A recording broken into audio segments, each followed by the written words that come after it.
టాలీవుడ్‌లో తీవ్ర విషాదం చోటు చేసుకుంది. గత కొంతకాలంగా టాలీవుడ్‌ను వరుస విషాదాలు వేధిస్తున్నాయి.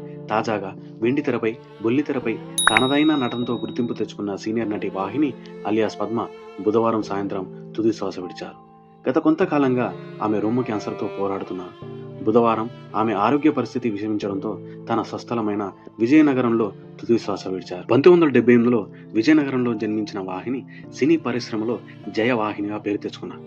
చిన్న పాత్రలతో సినీ ప్రయాణాన్ని మొదలుపెట్టిన ఆమె తెలుగు, తమిళ భాషల్లో అనేక చిత్రాల్లో నటించారు. నెగెటివ్ షేడ్స్ ఉన్న పాత్రలను పోషించడంలో ఆమె దిట్ట. విలన్ పాత్రల్లో ప్రేక్షకుల్ని భయపడుతూనే మెప్పించారు. సినిమాల కంటే టీవీ సీరియల్స్లోనే ఆమెకు విపరీతమైన క్రేజ్ లభించింది. ఎన్నో హిట్ సీరియల్స్లో కీలక పాత్రలను పోషించి ఇంటింటా చేరువయ్యారు. 2019లో వచ్చిన రఘుపతి వెంకయ్య నాయుడు చిత్రంలో వికే నరేష్ సరసన నటించారు. ఆమె చివరిగా కనిపించిన చిత్రం బహిర్భూమి. సీనియర్ నటి వాహిని మరణ వార్తను actor karate Kalyani social media వేదికగా ధృవీకరిస్తూ అత్యంత భావోద్వేగానికి లోనయ్యారు. వాహిని అక్కను కాపాడాలని చాలా ప్రయత్నం చేశాను, కానీ ఆమె విజయనగరంలో మరణించారు. ఆమె పవిత్ర ఆత్మకు శాంతి చేకూరాలంటూ నటి కరాటే కళ్యాణి పోస్ట్ చేశారు. చిన్నప్పటి నుంచి విజయనగరంలో పక్కపక్క ఇళ్లలో ఉండడం వల్ల వీరిద్దరి మధ్య మంచి అనుబంధం ఉండేది.